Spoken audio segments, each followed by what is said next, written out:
So now I am back, as is the rest of our delegation from our trip to Rwanda and Kigali for GAFCON. And I just want to reflect briefly on what a good experience it was for us, I think, as a group of people from Pittsburgh being there. It was a great opportunity for us actually to sort of connect with each other as we were together having this shared experience, and some of those conversations that we had among ourselves was really, really fantastic. But also really a great opportunity for us to connect with other people more globally within the Anglican Communion. And that was a great experience, I think, for everybody that was there. We were really grateful for that reality. But again, one of my highlights ultimately of our time in Kigali was on the Thursday night that we were there. We gathered as a Pittsburgh delegation. There were, in the end, total 21 people from Pittsburgh in Kigali that week, and some people were part of our official delegation. Others were there because of mission organizations or the seminary. But ultimately, there were 21 of us, and we all gathered around a table at a local restaurant and had some fairly delicious food, and really shared our experiences together. So it was a great gathering point, and it was a great time for us as the folks from Pittsburgh, and I'm really grateful for that. Some people may be wondering, what does the Kigali Commitment mean for us as Anglicans here in Pittsburgh, as a diocese, or perhaps as a congregation? And I think on the ground, day to day, ultimately, probably not a lot changes for us.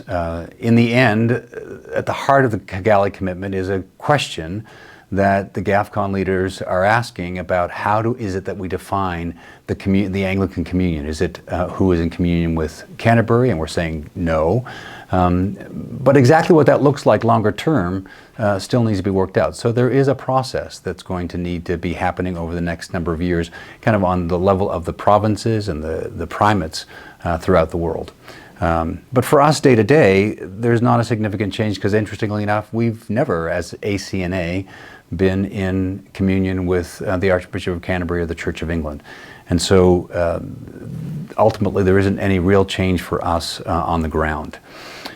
So in the end, there is some work to be done more broadly, globally, but for us, day to day, our task really is just to continue the mission and the work of the gospel where we are and as we are as Pittsburghers here in North America.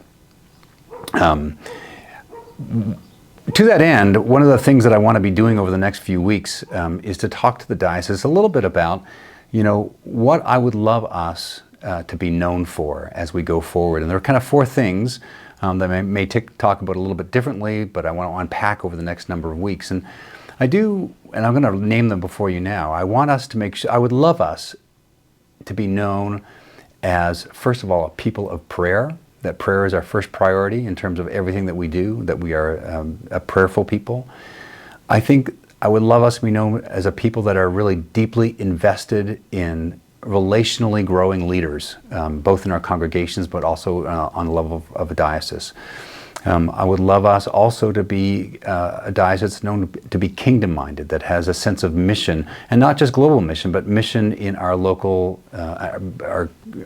communities, so that we are reaching out to actual people with the good news of Jesus. I think the fourth of those is I'd love us to be known to be nimble and agile in how we do things. That's kind of an administrative and an organizational thing. It doesn't sound terribly exciting, but ultimately, if we are able to be more organizationally lean and sharp, it actually gives us more resources to be prayerful and relational and growing leaders, and missional and kingdom-minded as we do our mission. And so those are the kind of the four things that I've been thinking about that have crystallized for me, and I want to, over the next number of weeks, kind of try to unpack each of those with us as we think about our mission day to day here in the Diocese of Pittsburgh. Every blessing to you all.